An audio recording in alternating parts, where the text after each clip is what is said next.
Eh bien, je suis Dominique Imbert, je suis pasteur de l'Église protestante unie. Je suis pasteur depuis 27 ans, comptant les 2 années de Proposana. Et j'ai toujours été pasteur en région parisienne pour des raisons familiales. D'abord à Champigny-sur-Marne et puis Pantin, en même temps que Champigny à la fin. Ensuite, je suis allée dans l'église locale de la vallée de Chevreuse, dans le temple à Palaiseau. Et puis de là, j'ai été appelée au foyer de l'âme où je suis arrivée à l'été 2019 jusqu'à ce que je sois aussi appelée à la présidence de la commission des ministères. Je ne m'y attendais pas du tout, je n'y pensais pas. J'avais déjà été 11 ans membre de la commission des ministères, que j'avais énormément apprécié. J'ai beaucoup appris, j'ai beaucoup découvert de l'Église. J'ai eu l'occasion de rencontrer énormément de ministres qui sont maintenant en poste. J'ai trouvé que c'était une mission, un ministère absolument fabuleux dans ce qu'il fait connaître de l'Église, des personnes surtout. Et puis voilà, après 11 ans, je me disais quelqu'un d'autre. Voilà, j'étais partie parce que je pense qu'il fallait renouveler et que d'autres puissent découvrir la commission des ministères. Je m'attendais pas du tout à être appelée, ça a été une grande surprise et puis un grand tremblement. Eh bien, dans la collégialité aussi.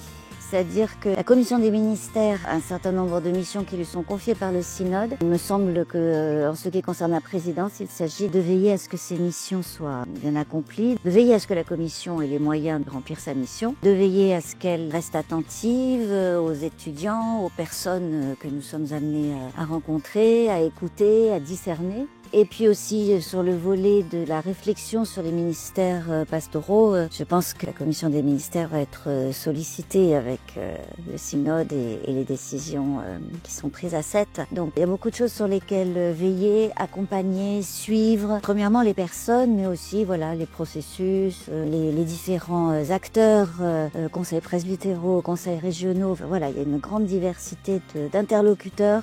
Et ça va être une grande part, je pense, de mon rôle à la présidence de la commission des ministères.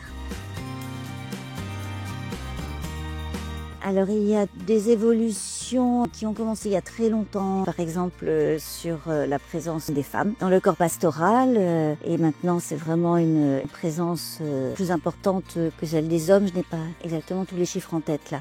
Mais on arrive tranquillement vers la moitié des pasteurs qui sont des femmes maintenant et ça c'est une bonne chose. Mais ça a commencé il y a longtemps quand le ministère pastoral a été possible pour les femmes.